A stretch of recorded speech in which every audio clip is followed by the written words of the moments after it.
Debate between Hillary Clinton and Donald Trump, sponsored by the Commission on Presidential Debates.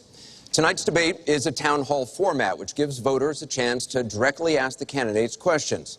Martha and I will ask follow-up questions, but the night really belongs to the people in this room and to people across the country who have submitted questions online. The people you see on this stage were chosen by the Gallup organization. They are all from the St. Louis area and told Gallup they haven't committed to a candidate. Each of them came here with questions they want to ask, and we saw those questions for the first time this morning. Anderson and I and our team from ABC and CNN are the only ones who have seen them. Both candidates will have 2 minutes to answer each audience and online question. We hope to get to as many questions as we can, so we've asked the audience here not to slow things down with any applause, except for now. Ladies and gentlemen, the Republican nominee for President, Donald J. Trump, and the Democratic nominee for President, Hillary Clinton.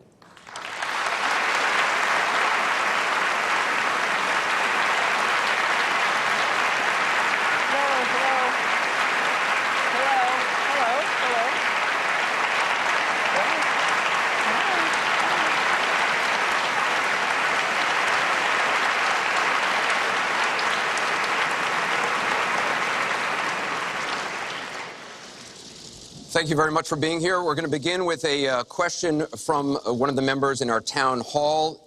Each of you will have 2 minutes to respond to this question. Secretary Clinton, you won the coin toss, so you'll go first. Our first question comes from Patrice Brock. Patrice? Thank you, and good evening. The last presidential debate could have been rated as MA, mature audiences, per TV parental guidelines. Knowing that educators assign viewing the presidential debates as students' homework, do you feel you're modeling appropriate and positive behavior for today's youth? Well, thank you. Are you a teacher? Yes, I think that that's a very good question, because I've heard from lots of teachers and parents about some of their concerns about some of the things that are being said and done in this campaign. And I think it is very important for us to make clear to our children that our country really is great because we're good. And we are going to respect one another, lift each other up. We are going to be looking for ways to celebrate our diversity. And we are going to try to reach out to every boy and girl, as well as every adult, to bring them in to working on behalf of our country. I have a very positive and optimistic view about what we can do together. That's why the slogan of my campaign is Stronger Together.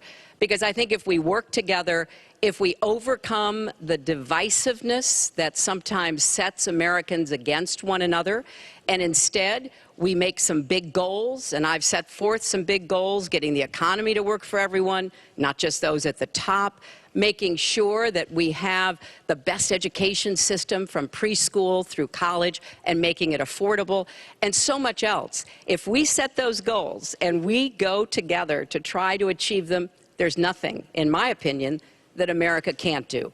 So that's why I hope that we will come together in this campaign. Obviously, I'm hoping to earn your vote. I'm hoping to be elected in November, and I can promise you I will work with every American. I want to be the president for all Americans, regardless of your political beliefs, where you come from, what you look like, your religion. I want us to heal our country and bring it together, because that's, I think, the best way for us to get the future that our children and our grandchildren deserve. Secretary Clinton, thank you. Mr. Trump, you have 2 minutes. Well, I actually agree with that. I agree with everything she said. I began this campaign because I was so tired of seeing such foolish things happen to our country. This is a great country. This is a great land.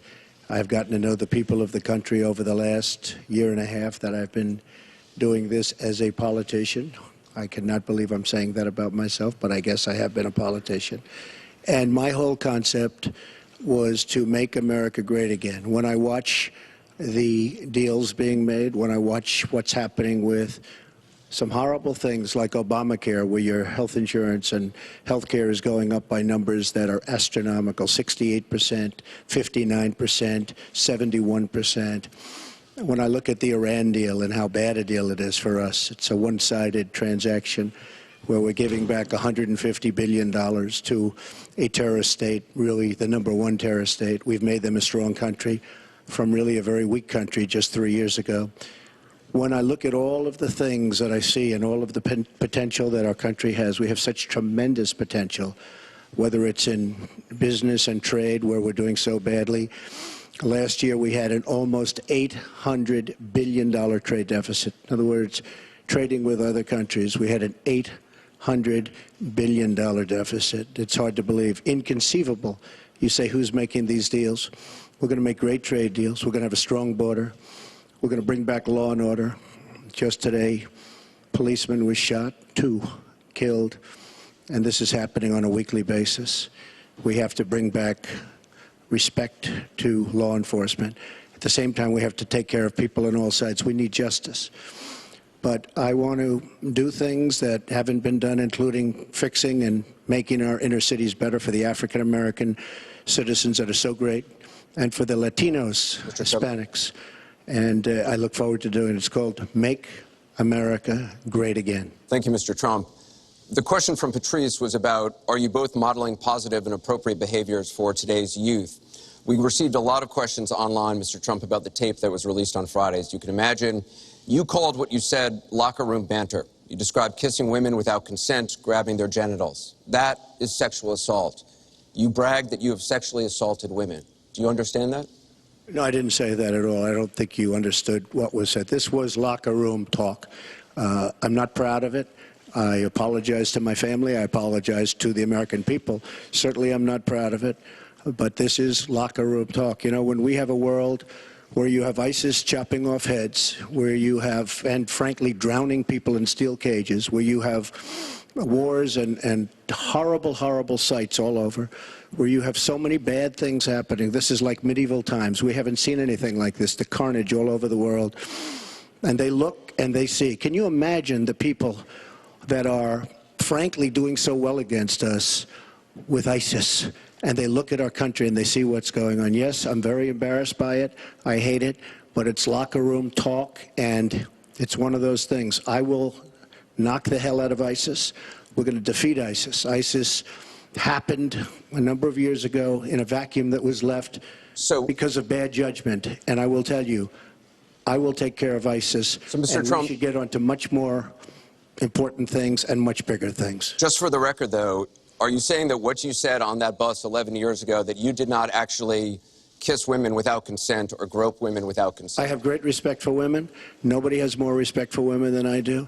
So for the record, you're saying you never did that? I said things that, frankly, you hear these things I said.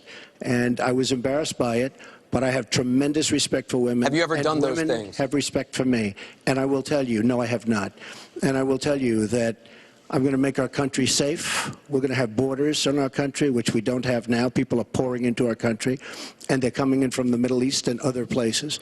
We're going to make America safe again. We're going to make America great again, but we're going to make America safe again. And we're going to make America wealthy again, because if you don't do that, it sounds harsh to say, but we have to build up the wealth of our nation. Right now, other nations are taking our jobs and they're taking our wealth. Thank you, Mr. And Trump. that's what I want to talk about. Secretary Clinton, do you want to respond?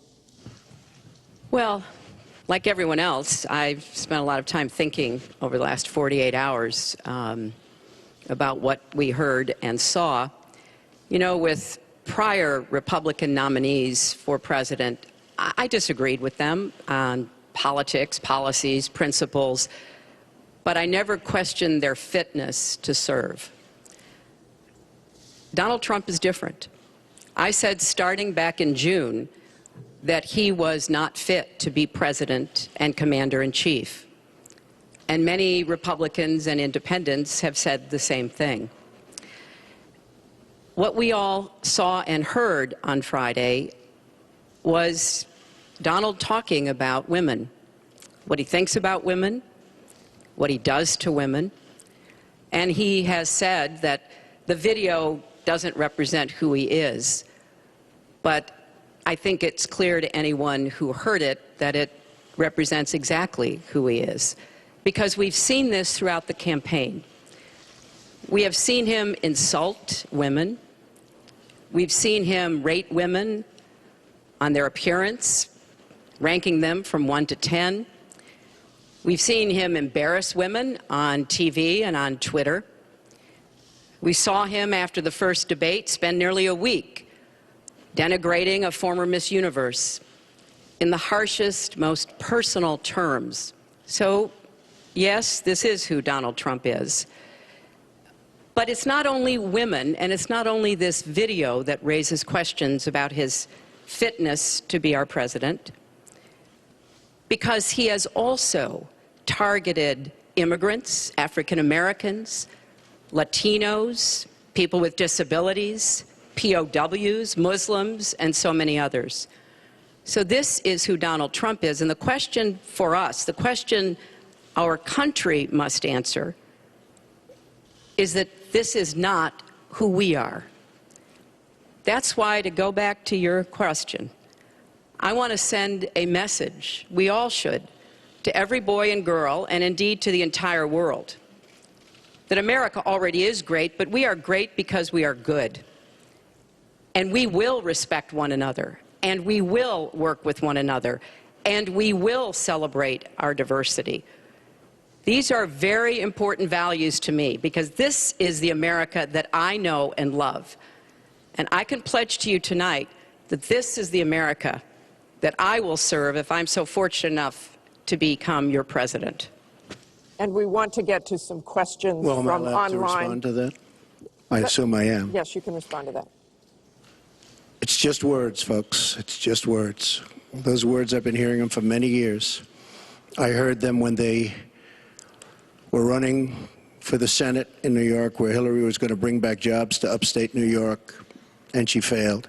I've heard them where Hillary is constantly talking about the inner cities of our country, which are a disaster, education-wise, job-wise, safety-wise, in every way possible. I'm going to help the African Americans. I'm going to help the Latinos, Hispanics.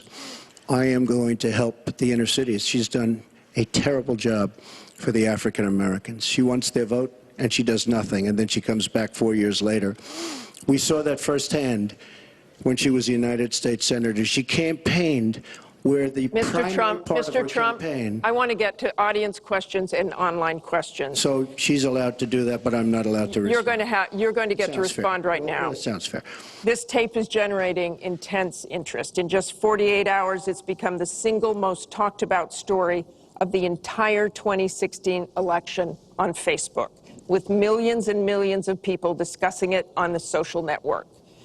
As we said a moment ago, we do want to bring in questions from voters around the country via social media, and our first stays on this topic. Jeff from Ohio asks on Facebook, Trump says the campaign has changed him. When did that happen? So, Mr. Trump, let me add to that. When you walked off that bus at age 59, were you a different man, or did that behavior continue until just recently? And you have 2 minutes for this. As I told you, that was locker room talk. I'm not proud of it. I am a person who has great respect for people, for my family, for the people of this country, and certainly I'm not proud of it. But that was something that happened. If you look at Bill Clinton, far worse, minor words, and his was action. His was what he's done to women. There's never been anybody in the history of politics in this nation that's been so abusive to women.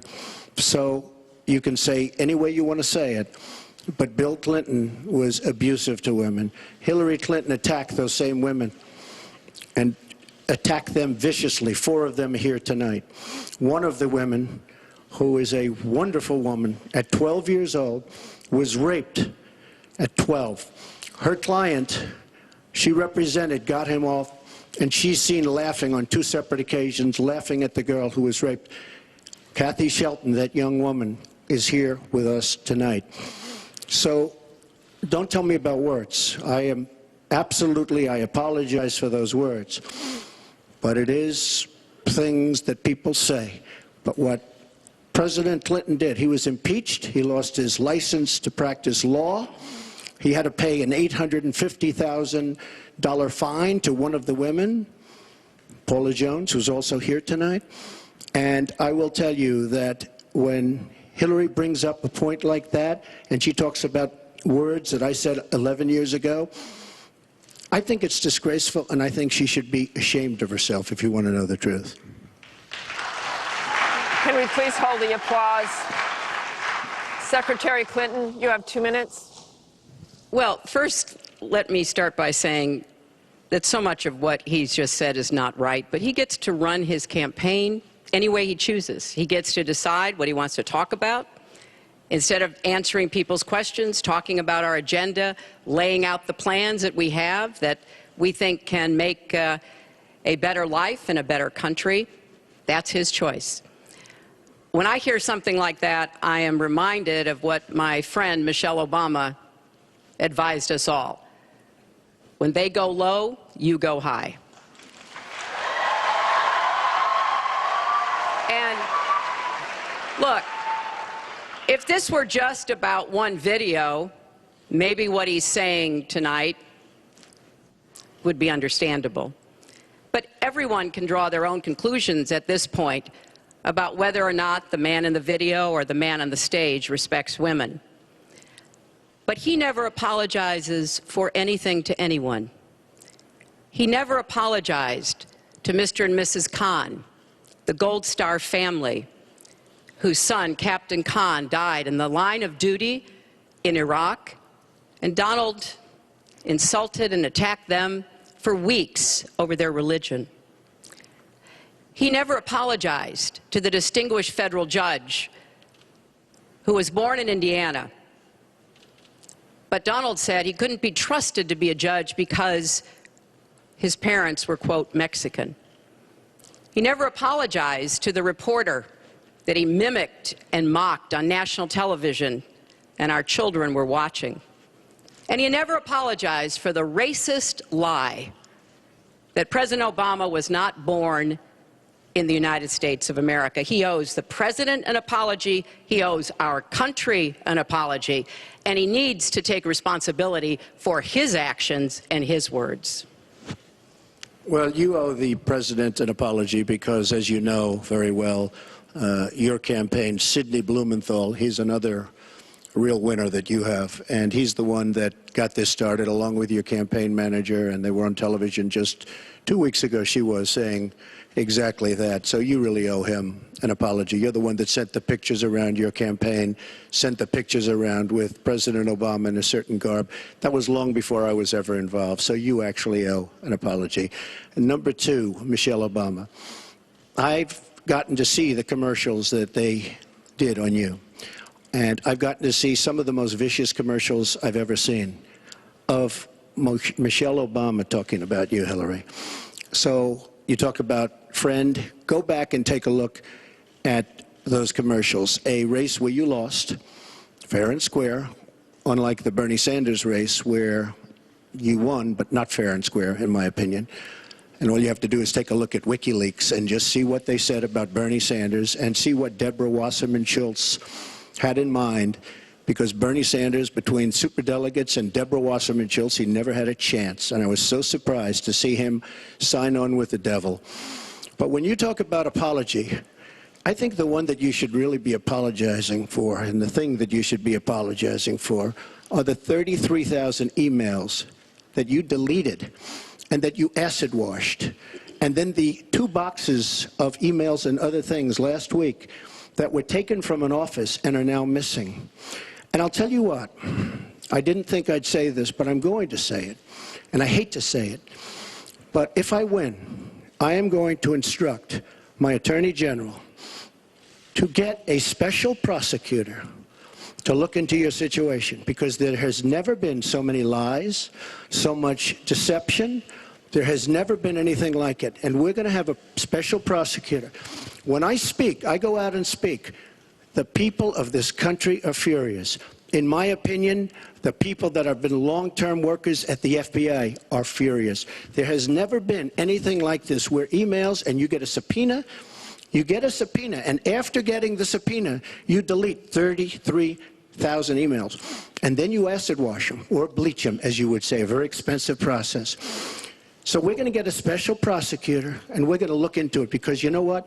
People have been Their lives have been destroyed for doing 1/5 of what you've done, and it's a disgrace. And honestly, you ought to be ashamed of yourself. Secretary Clinton, I want to Martha, follow up on that. I'm going to let you just talk quickly about say, emails. because everything he just said is absolutely false, but I'm not Oh, really? surprised.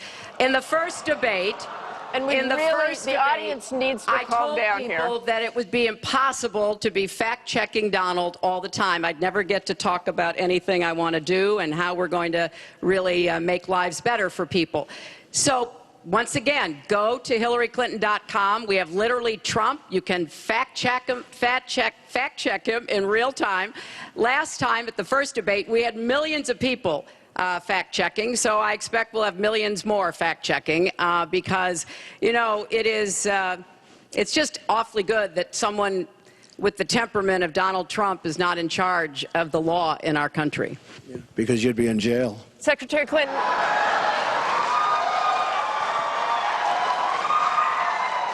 We want to remind the audience to please not talk out loud. Please do not applaud. You're just wasting time. And Secretary Clinton, I do want to follow up on emails. You've said your handling of your emails was a mistake. You disagreed with FBI Director James Comey, calling your handling of classified information, quote, extremely careless. The FBI said that there were 110 classified emails that were exchanged, 8 of which were top secret, and that it was possible hostile actors did gain access to those emails.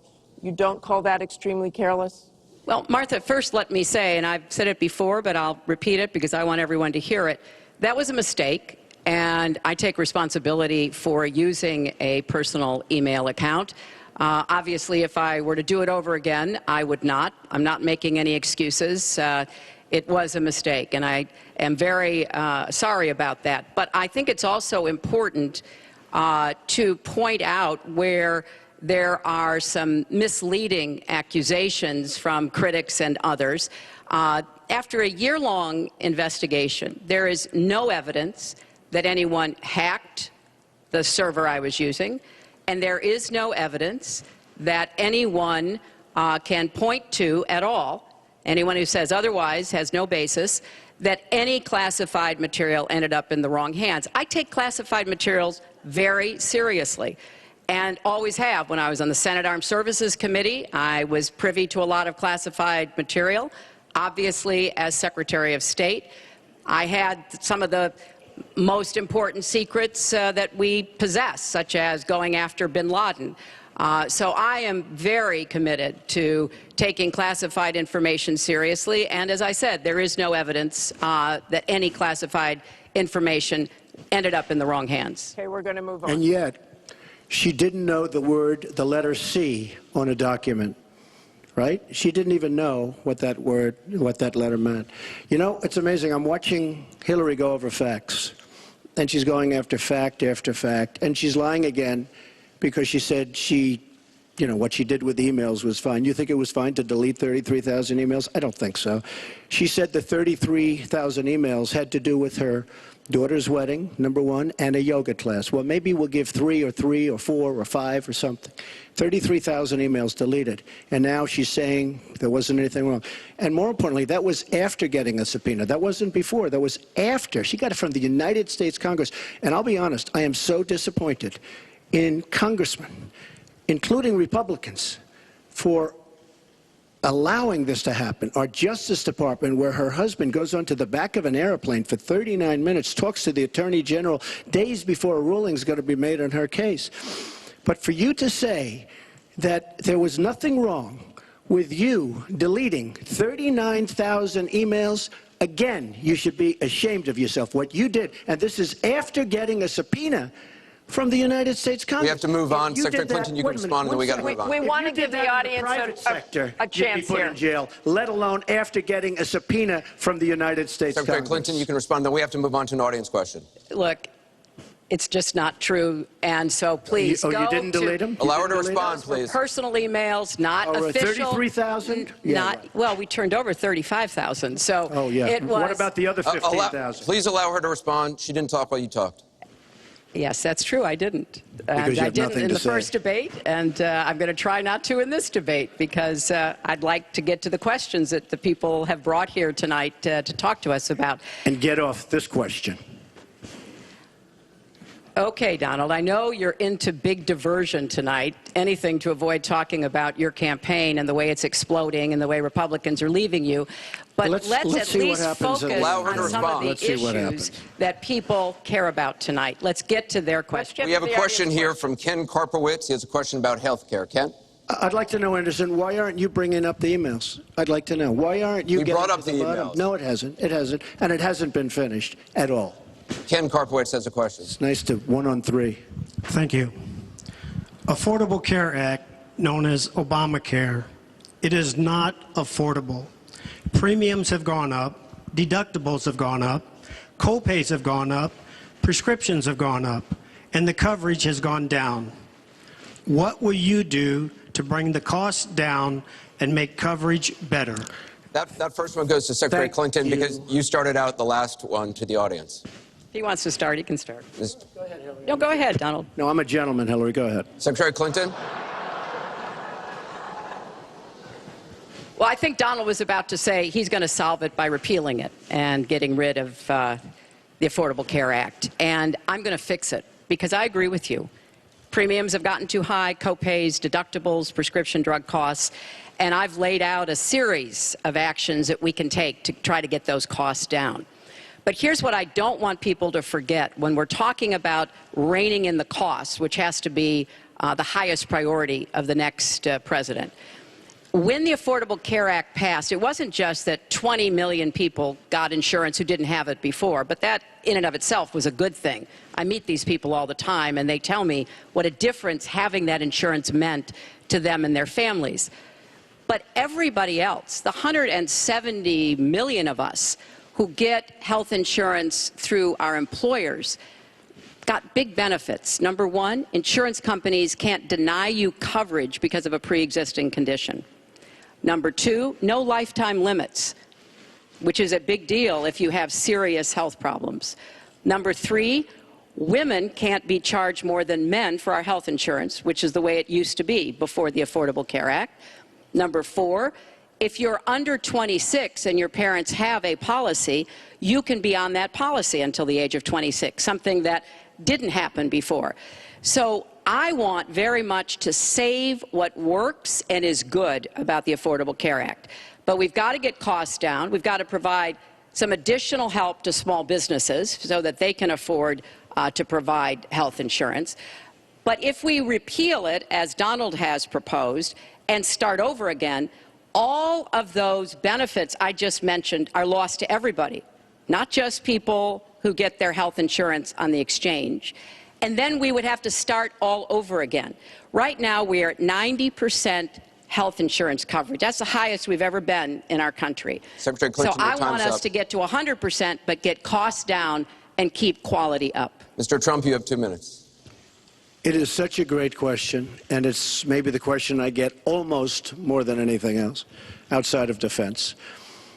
Obamacare is a disaster. You know it. We all know it.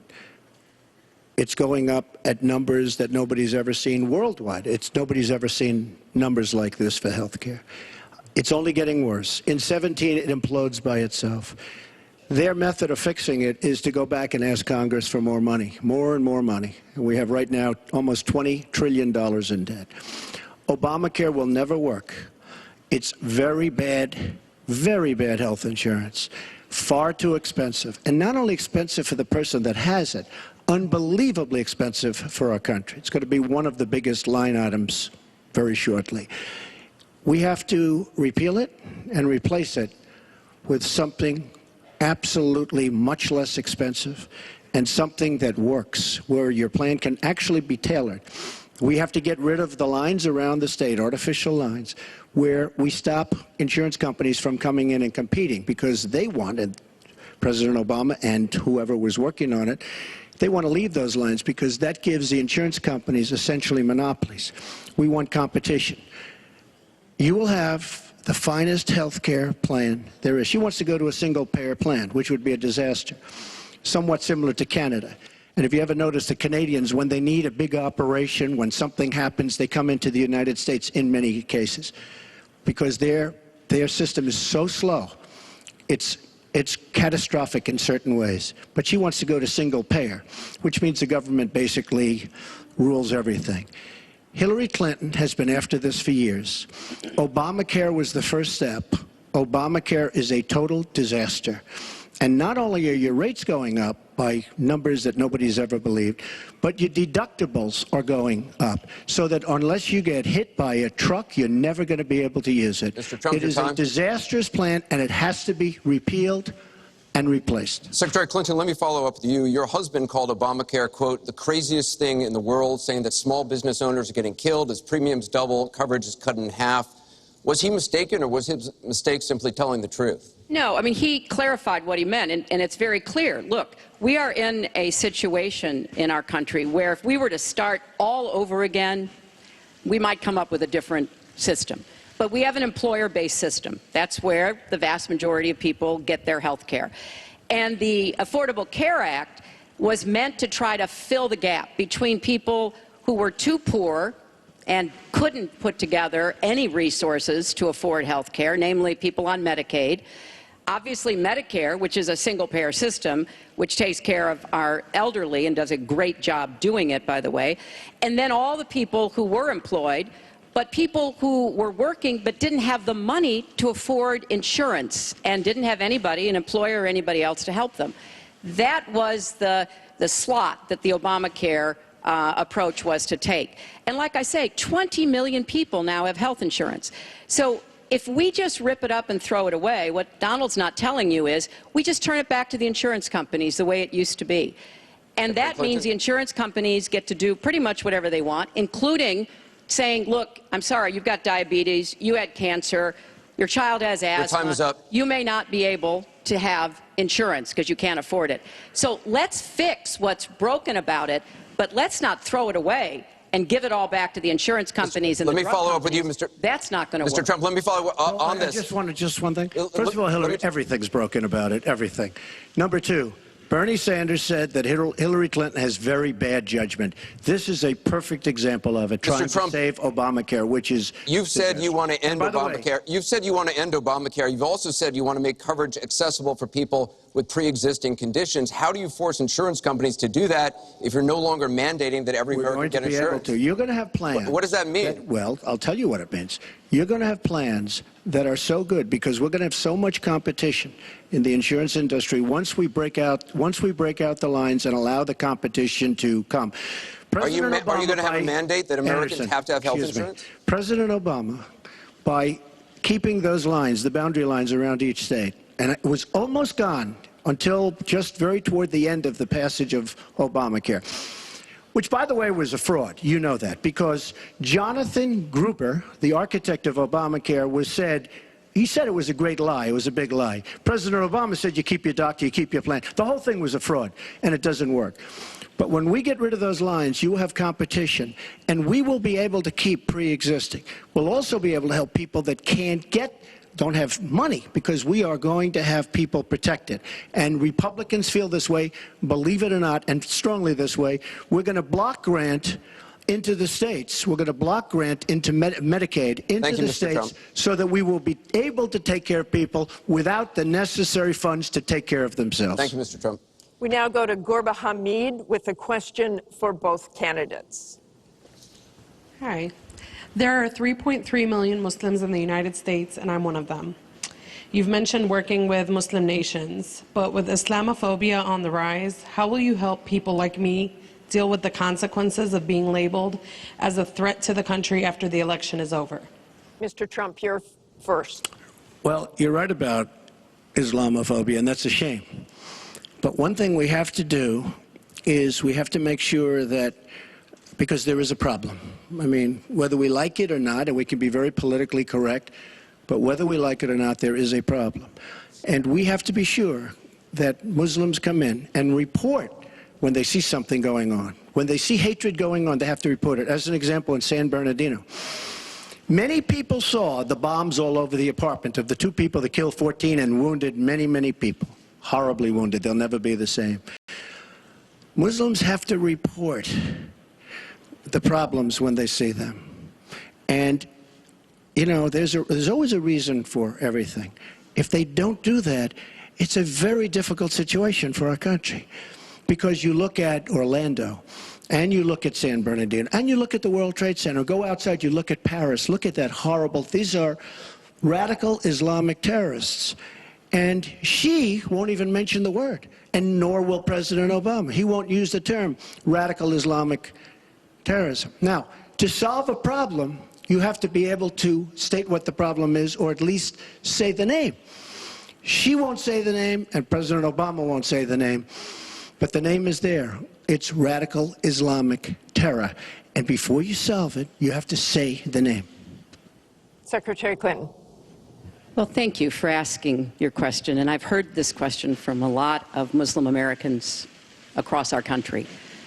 Because, unfortunately, there's been a lot of very divisive, dark things said about Muslims. And even someone like Captain Khan, the young man who sacrificed himself defending our country in the United States Army, has been subject to attack by Donald. I want to say just a couple of things. First, we've had Muslims in America since George Washington. And we've had many successful Muslims. We just lost a particularly well-known one with Muhammad Ali.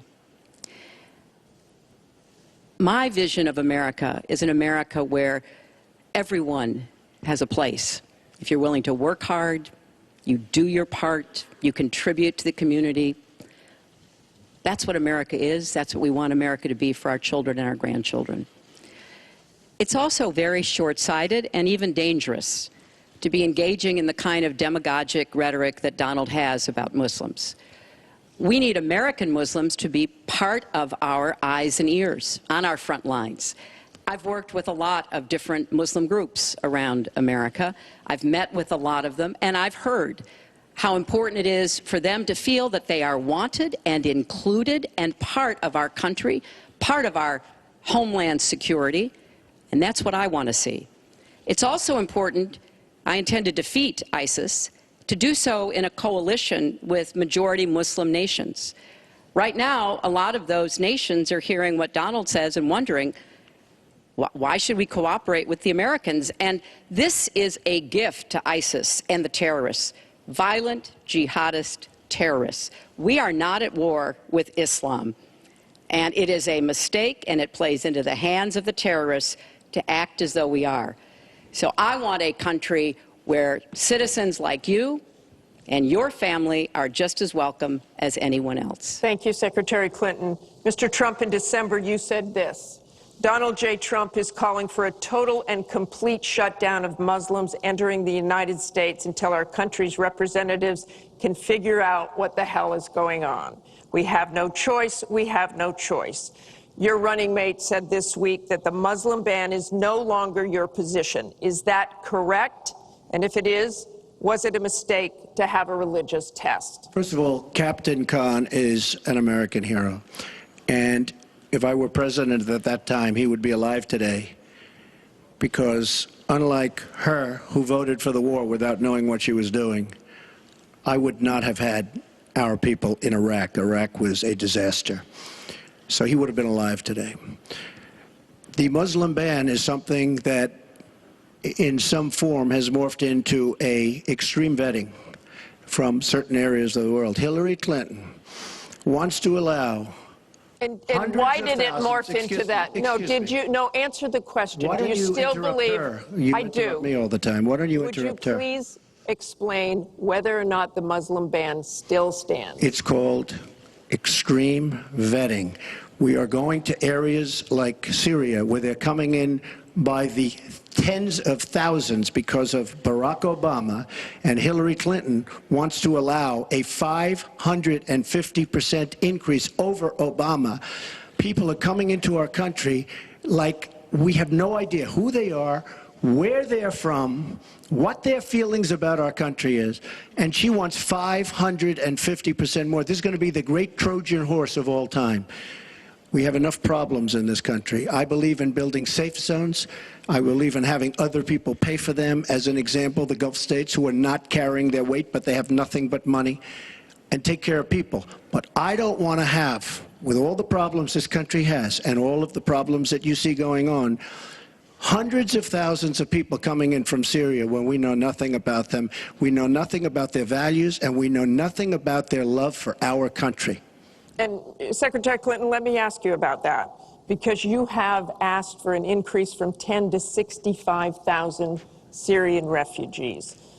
We know you want tougher vetting. That's not a perfect system. So why take the risk of having those refugees come into the country? Well, first of all, I will not let anyone into our country that I think poses a risk to us. But there are a lot of refugees, women and children. Think of that picture we all saw of that 4-year-old boy with the blood on his forehead because he'd been bombed by the Russian and Syrian air forces. There are children suffering in this catastrophic war, largely, I believe, because of Russian aggression, and we need to do our part. We by no means are carrying anywhere near the load that Europe and others are. But we will have vetting that is as tough as it needs to be from our professionals, our intelligence experts, and others.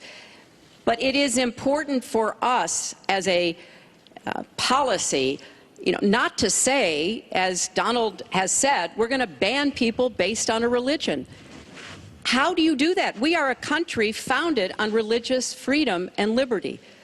How do we do what he has advocated without causing great distress within our own country? Are we going to have religious tests when people fly into our country? And how do we expect to be able to implement those? So I thought that what he said was extremely unwise and even dangerous.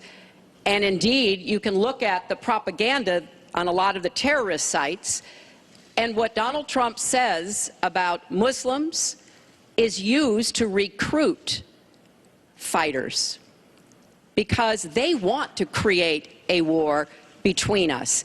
And the final thing I would say, this is the 10th or 12th time that he's denied being for the war in Iraq.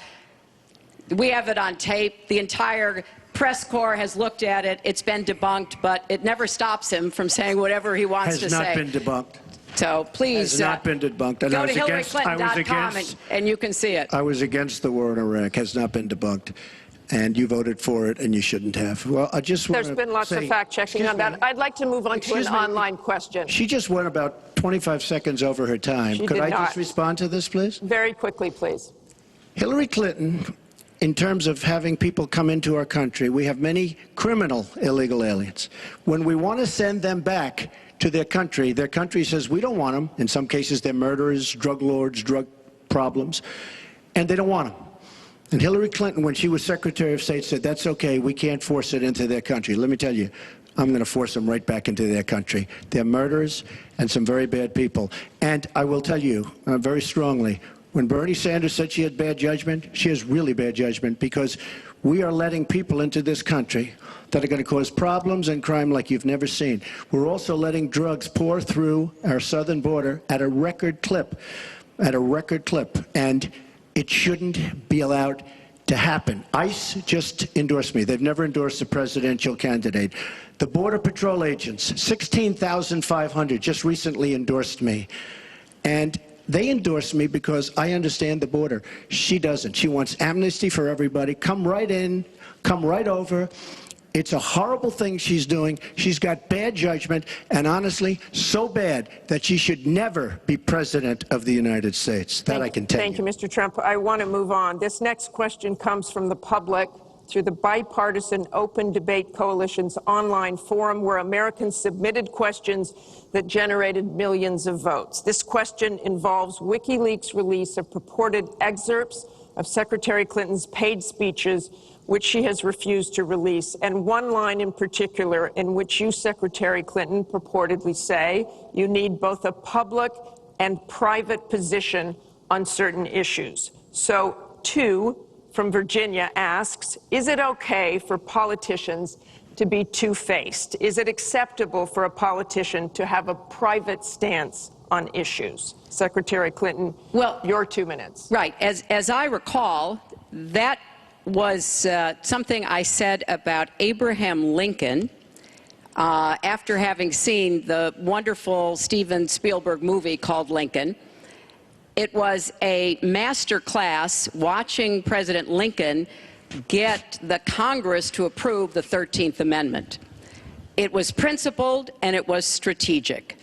And I was making the point that it is hard sometimes to get the Congress to do what you want to do, and you have to keep working at it.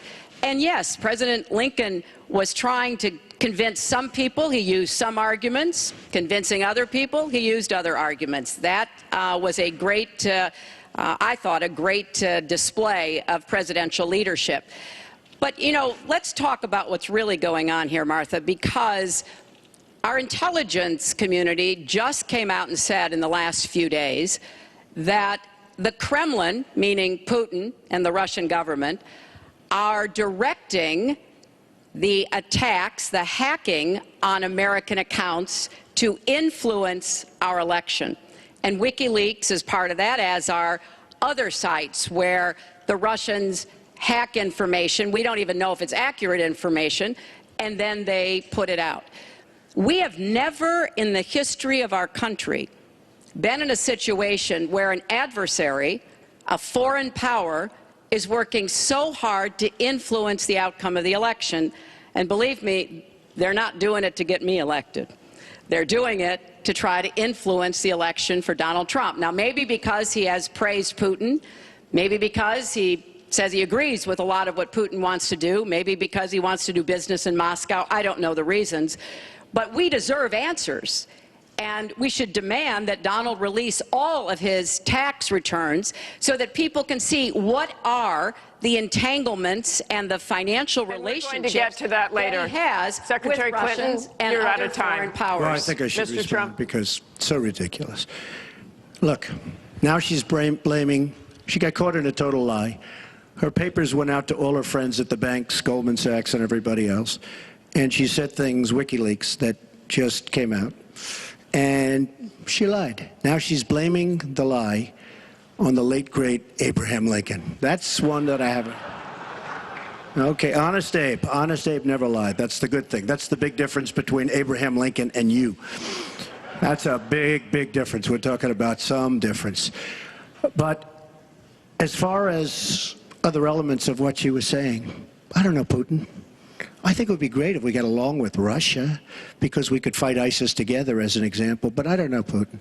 But I notice anytime anything wrong happens, they like to say, the Russians, she doesn't know if it's the Russians doing the hacking. Maybe there is no hacking, but they always blame Russia. And the reason they blame Russia is because they think they're trying to tarnish me with Russia. I know nothing about Russia. I know about Russia, but I know nothing about the inner workings of Russia. I don't deal there. I have no businesses there. I have no loans from Russia. I have a very, very great balance sheet, so great that when I did the old post office on Pennsylvania Avenue, the United States government, because of my balance sheet, which they actually know very well, chose me to do the old post office between the White House and Congress, chose me to do the old post office. One of the primary things, in fact, perhaps the primary thing, was balance sheet. But I have no loans with Russia. You could go to the United States government and they would probably tell you that because they know my sheet very well in order to get that development I had to have. Now, the taxes are a very simple thing. As soon as I have, first of all, I pay hundreds of millions of dollars in taxes. Many of our friends took bigger deductions. Warren Buffett took a massive deduction. Soros, who's a friend of hers, took a massive deduction. Many of the people that are giving her all this money that she can do many more commercials than me took massive deductions. I pay hundreds of millions of dollars in taxes. But as soon as my routine audit's finished, I'll release my returns. I'll be very proud to. Thank you, Mr. Trump. We've got we're on turn, actually, the topic of taxes. We have a question from Spencer Moss. Spencer? Good evening. My question is, what specific tax provisions will you change to ensure the wealthiest Americans pay their fair share in taxes? Mr. Trump, you have 2 minutes. Well, one thing I do is get rid of carried interest. One of the greatest provisions for people like me, to be honest with you. I give up a lot when I run because I knock out the tax code. And she could have done this years ago, by the way. She was a United States senator. She complains that Donald Trump took advantage of the tax code. Well, Why didn't she change it? Why didn't you change it when you were a senator? The reason you didn't is that all your friends take the same advantage that I do. And I do. You have provisions in the tax code that, frankly, we could change. But you wouldn't change it because all of these people give you the money so you can take negative ads on Donald Trump. And I say that about a lot of things. You know, I've heard Hillary complaining about so many different things over the years. Oh, we should have done this. But she's been there for 30 years. She's been doing this stuff. She never changed, and she never will change. She never will change. We're getting rid of carried interest provisions. I'm lowering taxes, actually, because I think it's so important for corporations, because we have corporations leaving, massive corporations and little ones. Little ones can't form. We're getting rid of regulations, which goes hand in hand with the lowering of the taxes. But we're bringing the tax rate down from 35% to 15%. We're cutting taxes for the middle class, and I will tell you, we are cutting them big league for the middle class. And I will tell you, Hillary Clinton is raising your taxes, folks. You can look at me. She's raising your taxes really high. And what that's going to do is a disaster for the country. But she is raising your taxes, and I'm lowering your taxes. That in itself is a big difference. We are going to be thriving again. We have no growth in this country. There's no growth. If China has a GDP of 7%, it's like a national catastrophe. We're down at 1%. And that's like no growth. And we're going lower, in my opinion. And a lot of it has to do with the fact that our taxes are so high, just about the highest in the world. And I'm bringing them down to one of the lower in the world. And I think it's so important, one of the most important things we can do. But she is raising everybody's taxes massively. Secretary Clinton, you have 2 minutes. The question was, what specific tax provisions will you change to ensure the wealthiest Americans pay their fair share of taxes? Well, everything you've heard just now from Donald is not true. I'm sorry I have to keep saying this, but he lives in an alternative reality. And it is sort of amusing to hear somebody who hasn't paid federal income taxes in maybe 20 years talking about what he's going to do. But I'll tell you what he's going to do. His plan will give the wealthy and corporations the biggest tax cuts they've ever had, more than the Bush tax cuts by at least a factor of 2. Donald always takes care of Donald and people like Donald, and this would be a massive gift. And indeed, the way that he talks about his tax cuts would end up raising taxes on middle-class families, millions of middle-class families. Now, here's what I want to do.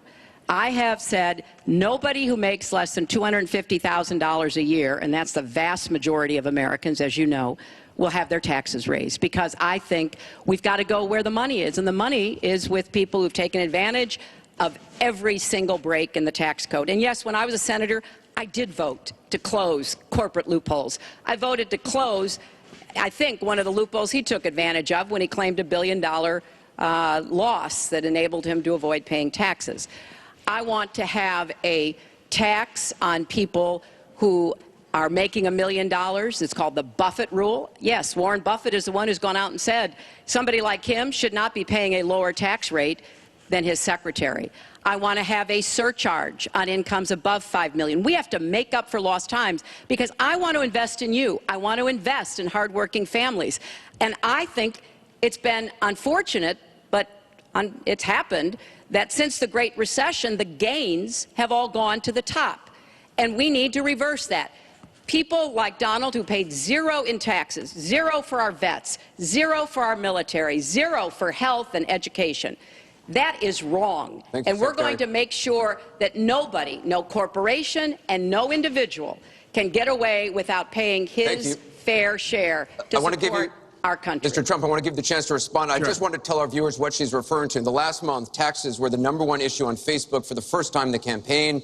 The New York Times published 3 pages of your 1995 tax returns. They show you claimed a $916 million loss, which means you could have avoided paying personal federal income taxes for years. You've said you pay state taxes, employee taxes, real estate taxes, property taxes. You have not answered, though, a simple question. Did you use that $916 million loss to avoid paying personal federal income taxes for years? Of course I do. Of course I do. And so do all of her donors, or most of her donors. I know many of her donors. Her donors took massive tax write-offs. So have you not paid personal federal income taxes? A lot of my write-off was depreciation and other things that Hillary, as a senator, allowed. And she'll always allow it, because the people that give her all this money, they want it. That's why. See, I understand the tax code better than anybody that's ever run for president. Hillary Clinton, and it's extremely complex, Hillary Clinton has friends that want all of these provisions, including they want the carried interest provision, which is very important to Wall Street people, but they really want the carried interest provision, which I believe Hillary's leaving.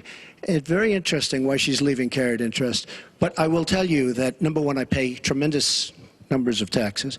I absolutely used it, and so did Warren Buffett, and so did George Soros, and so did many of the other people that Hillary is getting money from. Now, I won't mention their names because they're rich, but they're not famous, so we won't make them famous. Can you say how many years you have avoided paying personal federal income taxes? No, but I pay tax, and I pay federal tax, too.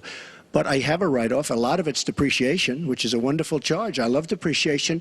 You know, she's given it to us. Hey, if she had a problem, for 30 years she's been doing this, Anderson. I say it all the time. She talks about health care. Why didn't she do something about it? She talks about taxes. Why didn't she do something about it? She doesn't do anything about anything other than talk. With her, it's all talk and no action. In the past, and again, Bernie Sanders, it's really bad judgment. She has made bad judgment not only on taxes, she's made bad judgments on Libya, on Syria, on Iraq. I mean, her and Obama, whether you like it or not, the way they got out of Iraq, the vacuum they've left, that's why ISIS formed in the first place. They started from that little area, and now they're in 32 different nations, Hillary. Congratulations. Great job. I want you to be able to respond, Secretary Clinton. Well, here we go again. I've been in favor of getting rid of carried interest for years, starting when I was a senator from New York. But that's not the point here. Why didn't you do it? Why didn't you do it? Allow her to respond. Because I was a senator with a Republican president. Oh, really? I will be the you president. You could have done it. If you were an effective, right. senator, you could have done it. If you were an effective senator, you could have done it. But you were not an effective. Please allow her to senator. respond. She didn't interrupt you.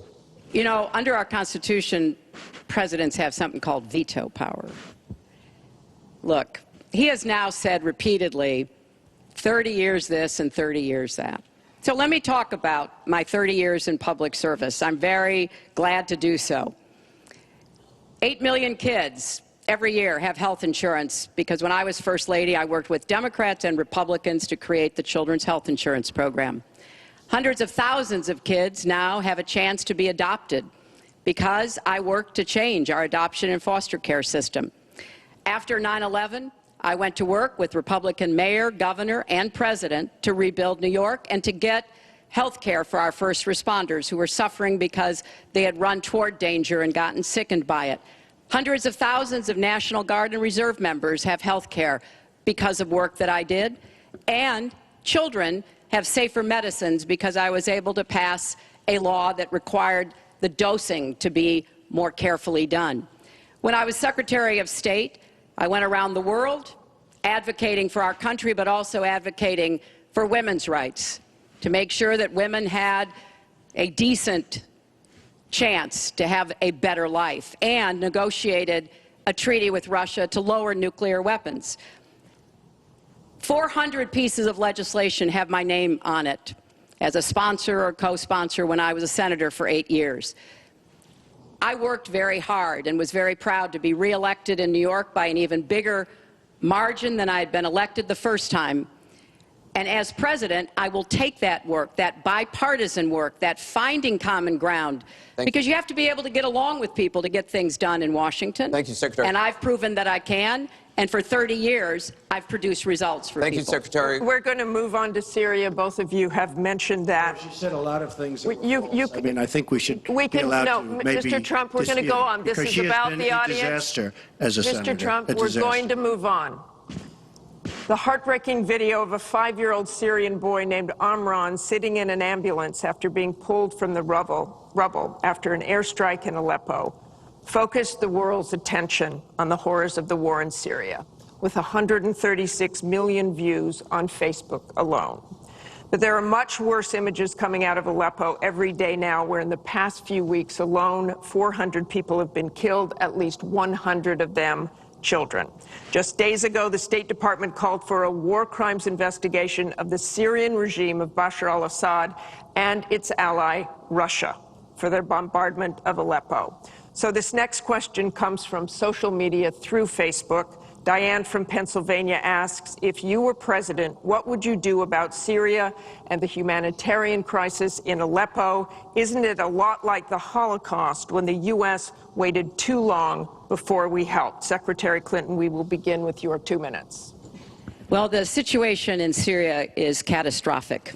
And every day that goes by, we see the results of the regime by Assad in partnership with the Iranians on the ground, the Russians in the air, bombarding places, in particular Aleppo, where there are hundreds of thousands of people, probably about 250,000 still left. And there is a determined effort by the Russian Air Force to destroy Aleppo in order to eliminate the last of the Syrian rebels who were really holding out against the Assad regime. Russia hasn't paid any attention to ISIS. They're interested in keeping Assad in power. So when I was Secretary of State, advocated, and I advocate today, a no-fly zone and safe zones.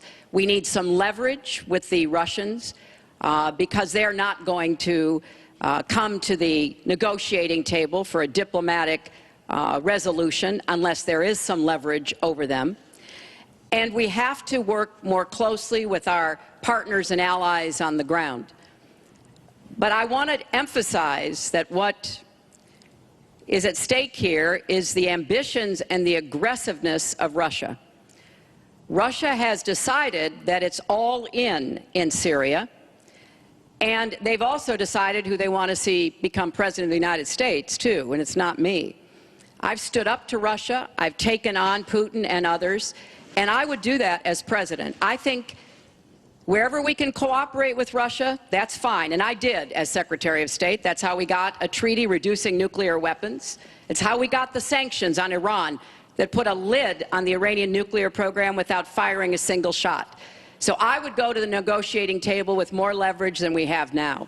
But I do support the effort to investigate for crimes, war crimes, committed by the Syrians and the Russians and try to hold them accountable. Thank you, Secretary Clinton. First of all, Mr. she Trump. was there as Secretary of State with the so-called line in the sand, which... No, I wasn't. I was gone. I hate to interrupt you, but you were in at some contact, point, excuse me. At some point, we need to do You were in some total fact-checking contact here. with the White House. And perhaps, sadly, Obama probably still listened to you. I don't think he'd be listening very much anymore. Obama draws the line in the sand. It was laughed at all over the world what happened. Now, with that being said, she talks tough against Russia. But our nuclear program has fallen way behind, and they've gone wild with their nuclear program. Not good. Our government shouldn't have allowed that to happen. Russia is new in terms of nuclear. We are old, we're tired, we're exhausted in terms of nuclear. A very bad thing. Now, she talks tough. She talks really tough against Putin and against Assad. She talks in favor of the rebels. She doesn't even know who the rebels are. You know, every time we take rebels, whether it's in Iraq or anywhere else, we're arming people. And you know what happens? They end up being worse than the people. Look at what she did in Libya with Gaddafi.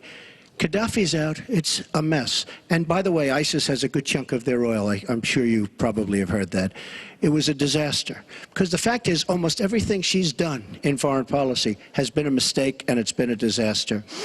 But if you look at Russia, just take a look at Russia, and look at what they did this week, where I agree she wasn't there, but possibly she's consulted. We sign a peace treaty. Everyone's all excited. Well, what Russia did with Assad, and by the way, with Iran, who you made very powerful with the dumbest deal perhaps I've ever seen in the history of deal-making, the Iran deal with $150 billion, with the $1.7 billion in cash, which is enough cash to fill up this room. But look at that deal. Iran now and Russia are now against us. So she wants to fight. She wants to fight for rebels. There's only one problem. You don't even know who the rebels are. Mr. Trump, So Mr. what's the Trump, your purpose? 2 minutes And one thing is I have up. to say, Your 2 minutes I don't is like up. Assad at all, but Assad is killing ISIS. Russia is killing ISIS, and Iran is killing ISIS. And those three have now lined up because of our weak foreign policy. Mr. Trump, let me repeat the question. If you were president, What would you do about Syria and the humanitarian crisis in Aleppo? And I want to remind you what your running mate said. He said provocations by Russia need to be met with American strength, and that if Russia continues to be involved in airstrikes along with the Syrian government forces of Assad, the United States of America should be prepared to use military force to strike the military targets of the Assad regime. Okay. He and I haven't spoken, and I disagree. I disagree. You disagree with your running mate. I think we have to knock out ISIS. Right now, Syria is fighting ISIS. We have people that want to fight both at the same time. But Syria is no longer Syria. Syria is Russia, and it's Iran, who she made strong, and Kerry and Obama made into a very powerful nation and a very rich nation very, very quickly, very, very quickly. I believe we have to get ISIS. We have to worry about ISIS before we can get too much more involved. She had a chance to do something with Syria. They had a chance, and that was the line. What do you think And will she happen if Aleppo falls? I think Aleppo is a disaster humanitarian-wise. What do you think will It is a happen if it falls? I think that it basically has fallen, okay? It basically has fallen. Let me tell you something. You take a look at Mosul. The biggest problem I have with the stupidity of our foreign policy. We have Mosul. They think a lot of the ISIS leaders are in Mosul. So we have announcements coming out of Washington and coming out of Iraq. We will be attacking Mosul in 3 weeks or 4 weeks. Well, all of these bad leaders from ISIS are leaving Mosul. Why can't they do it quietly? Why can't they do the attack, make it a sneak attack, and after the attack is made, inform the American public that we've knocked out the leaders, we've had a tremendous success. People leave. Why do they have to say we're going to be attacking Mosul within the next 4 to 6 weeks, which is what they're saying? How stupid is our country? There are sometimes reasons the military does that. Psychological warfare. I can't think of any. I can't think of any. It might be to help get civilians out. And we have, look, I have 200 generals and admirals who endorse me. I have 21 Congressional Medal of Honor recipients who endorse me. We talk about it all the time. They understand. Why can't they do something secretively where they go in and they knock out the leadership? Why would these people stay there? I've been reading now Tell for me weeks. what your Martha, I've been reading strategy now is. for weeks about Mosul, that it's the harbor of where, between Raqqa and Mosul. This is where they think the ISIS leaders are. Why would they be staying? They're not staying there anymore. They're gone. Because everybody's talking about how Iraq, which is us, with our leadership, goes in to fight Mosul. Now, with these 200 admirals and generals, they can't believe it. All I say is this: General George Patton, General Douglas MacArthur are spinning in their grave at the stupidity of what we're doing in the Middle East. I'm going to go to Secretary Clinton. Secretary Clinton, you want Assad to go. You advocated arming rebels, but it looks like that may be too late for Aleppo. You talk about diplomatic efforts. Those have failed. Ceasefires have failed. Would you introduce the threat of U.S. military force beyond a no-fly zone against the Assad regime to back up diplomacy? I would not use American ground forces in Syria. I think that would be a very serious mistake. I don't think American troops should be holding territory, which is what they would have to do as an occupying force. I don't think that is a smart strategy. I do think the use of special forces, which we're using, the use of enablers and trainers in Iraq, which has had some positive effects, are very much in our interests. And so I do support what is happening. But what would you do differently than President Obama is doing? Martha, I hope that by the time I hope by the time I am president that we will have pushed ISIS out of Iraq. I do think that there is a good chance that we can take Mosul. And, Donald says he knows more about ISIS than the generals. No, he doesn't.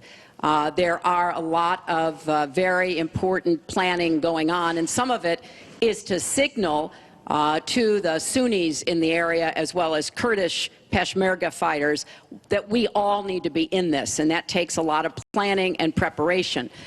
I would go after Baghdadi. I would specifically target Baghdadi, because I think our targeting of al-Qaeda leaders, and I was involved in a lot of those operations, highly classified ones, made a difference. So I think that could help. I would also consider arming the Kurds. The Kurds have been our best partners in Syria as well as Iraq, and I know there's a lot of concern about that in some circles, but I think they should have the equipment they need so that Kurdish and Arab fighters on the ground are the principal way that we take Raqqa after pushing ISIS out of Iraq. Thank you very much. We're going to You know, move it's funny, on. she went over a minute over, and you don't stop her. When I go 1 second over, it's like You a had big deal. many answers. It's really very We've got a interesting. question over here from James Carter. Mr. Carter?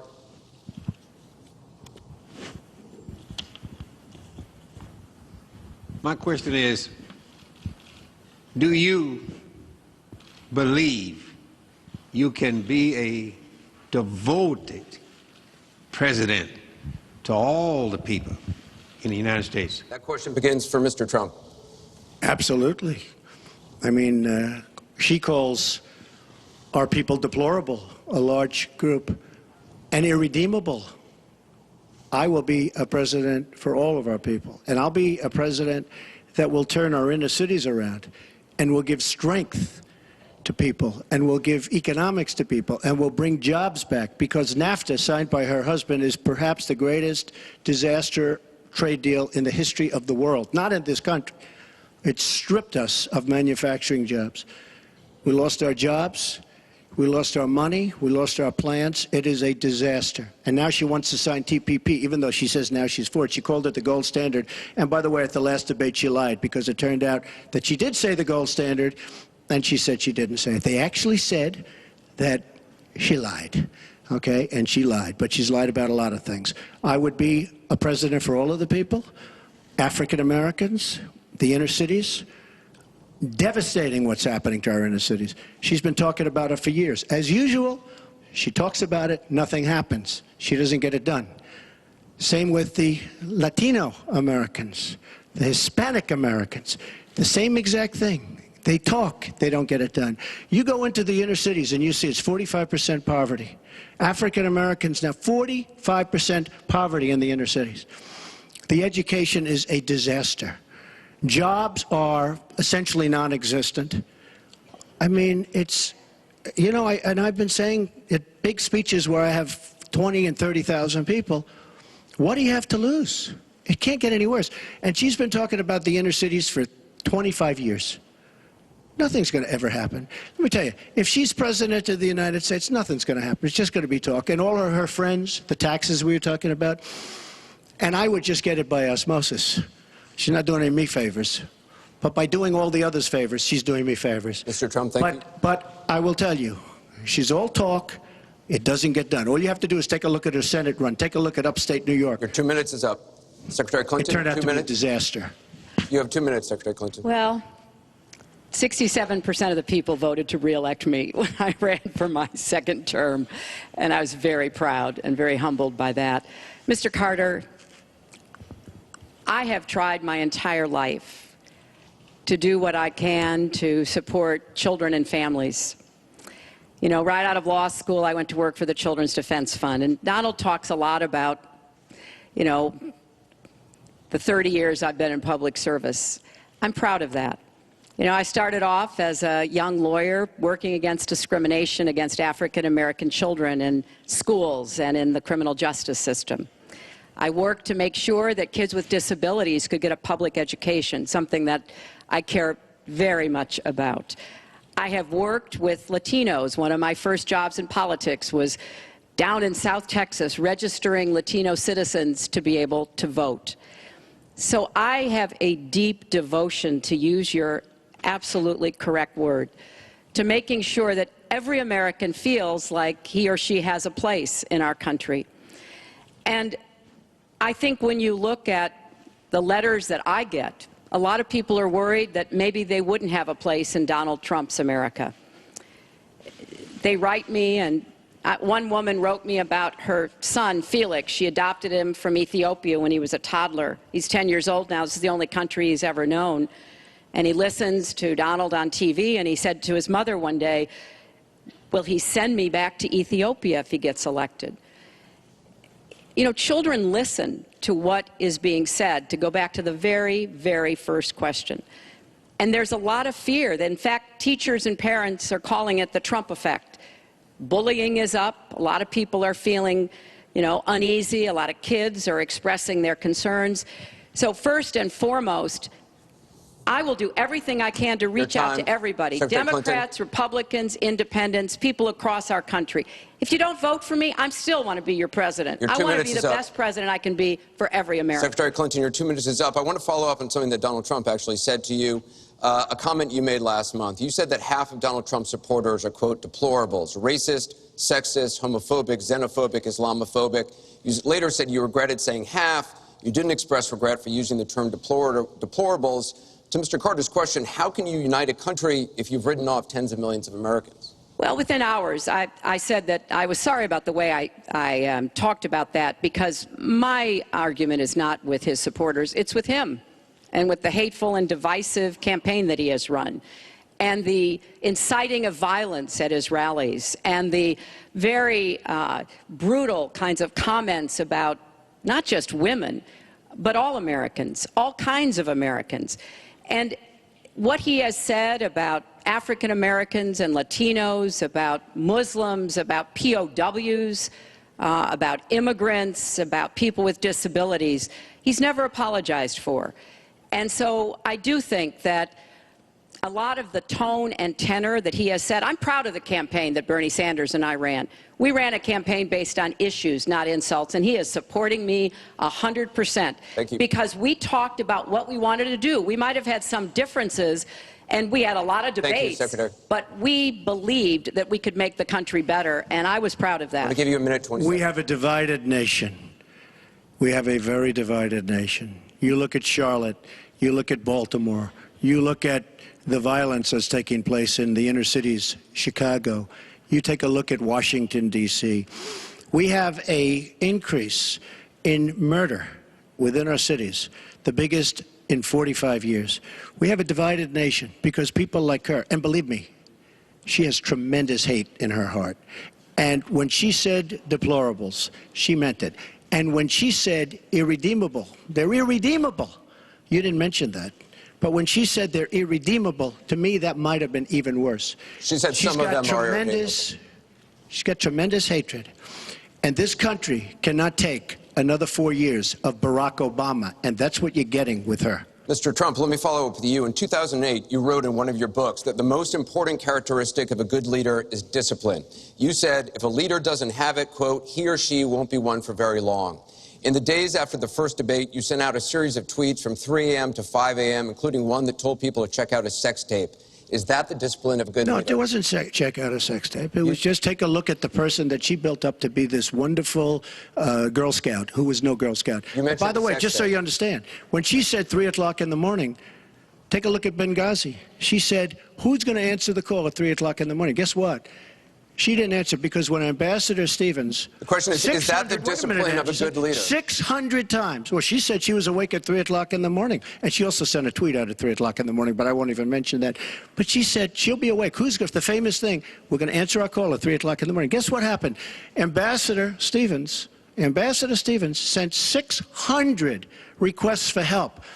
And the only one she talked to was Sidney Blumenthal, who's her friend, and not a good guy, by the way. So, she shouldn't be talking about that. Now, tweeting happens to be a modern-day form of communication. I mean, you can like it or not like it. I have, between Facebook and Twitter, I have almost 25 million people. It's a very effective way of communication. So you can put it down, but it is a very effective form of communication. I'm not unproud of it, to be honest with you. Secretary Clinton, does Mr. Trump have the discipline to be a good leader? No. I'm shocked to hear that. Well, it's not only my opinion, it's the opinion of many others, national security experts, Republicans, former Republican members of Congress. But it's in part because those of us who have had the great privilege of seeing this job up close and know how difficult it is, and it's not just because I watched my husband take a $300 billion deficit and turn it into a $200 billion surplus, and 23 million new jobs were created, and incomes went up for everybody. Everybody. African-American incomes went up 33%. And it's not just because I worked with George W. Bush after 9/11. And I was very proud that when I told him what the city needed, what we needed to recover, he said, "You've got it," and he never wavered. He stuck with me. And I have worked, and I admire President Obama. He inherited the worst financial crisis since the Great Depression. That was a terrible time for our country. We have to move along. 9 million people Secretary lost Clinton, we their have jobs, to- 5 million homes were lost, Secretary and Clinton, we're $13 moving trillion on. in family wealth was wiped out. We are back on the right track. He would send us back into recession with his tax plans. Secretary Clinton, we are moving to an audience question. We're almost out of time. We have the another. slowest growth Mr. Trump, we're since moving to an audience question. 1929. It is, our country Mr. Trump, has the Secretary slowest growth, Clinton, we and want to get jobs to are a the disaster. audience. Thank you very much, both of you. We have another audience question. Beth Miller has a question for both candidates. Good evening. Perhaps the most important aspect of this election is the Supreme Court justice. What would you prioritize as the most important aspect of selecting a Supreme Court justice? We begin with your 2 minutes, Secretary Clinton. Thank you. Well, you're right. This is one of the most important issues in this election. I want to appoint Supreme Court justices who understand the way the world really works, who have real-life experience, who have not just been in a big law firm and maybe clerked for a judge and then gotten on the bench, but maybe they tried some more cases. They actually understand what people are up against, because I think the current court has gone in the wrong direction. And so I would want to see the Supreme Court reverse Citizens United and get dark, unaccountable money out of our politics. Donald doesn't agree with that. I would like the Supreme Court to understand that voting rights are still a big problem in many parts of our country, that we don't always do everything we can to make it possible for people of color and older people and young people to be able to exercise their franchise. I want a Supreme Court that will stick with Roe v. Wade and a woman's right to choose, and I want a Supreme Court that will stick with marriage equality. Now, Donald has put forth the names of some people that he would consider, and among the ones that he has suggested are people who would reverse Roe v. Wade and reverse marriage equality. I think that would be a terrible mistake and would take us backwards. I want a Supreme Court that doesn't always side with corporate interests. I want a Supreme Court that understands because you're wealthy and you can give more money to something doesn't mean you have any more rights or should have any more rights than anybody else. So I have very clear views about what I want to see to change the balance on the Supreme Court. And I regret deeply that the Senate has not done its job, and they have not permitted a vote on the person that President Obama, a highly qualified person, they've not given him a vote to be able to have the full complement of 9 Supreme Court justices. I think that was a dereliction of duty. I hope that they will see their way to doing it, but if I am so fortunate enough as to be president, I will immediately move to make sure that we fill that. We have 9 justices, Secretary and they get to work on behalf of our people. Thank you. You're out of time, Mr. Trump. Justice Scalia, great judge, died recently, and we have a vacancy.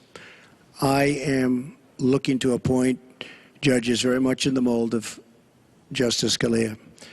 I'm looking for judges, and I've actually picked 20 of them, so that people would see, highly respected, highly thought of, and actually very beautifully reviewed by just about everybody, but people that will respect the Constitution of the United States.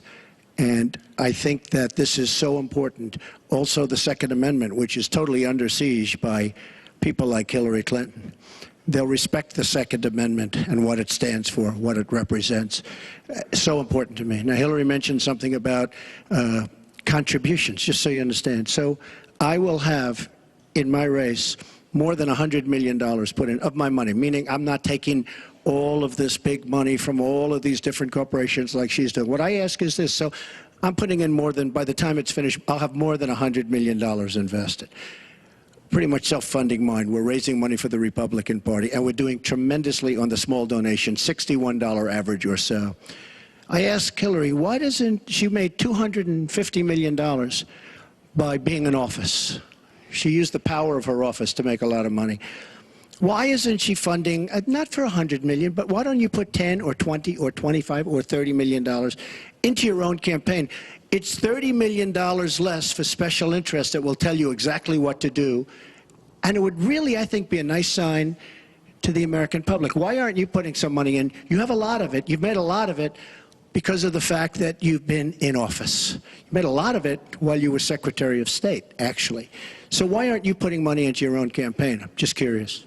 Well, Thank you very much. was about- Thank you. We're going to get on to one more question. The question was about the Supreme Court, and I just want to quickly say, Very quickly. I respect the Second Amendment, but I believe there should be comprehensive background checks, and we should close the gun show loophole and close the online loophole. Thank you. We have And should we try have to one more save question, as many Mrs. lives Clinton. as we possibly can. We have one more question from Ken Bone about energy policy. Ken?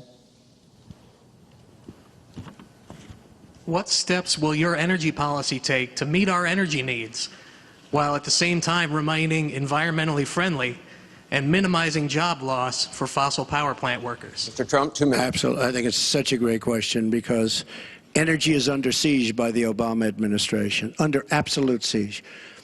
The EPA, Environmental Protection Agency, is killing these energy companies.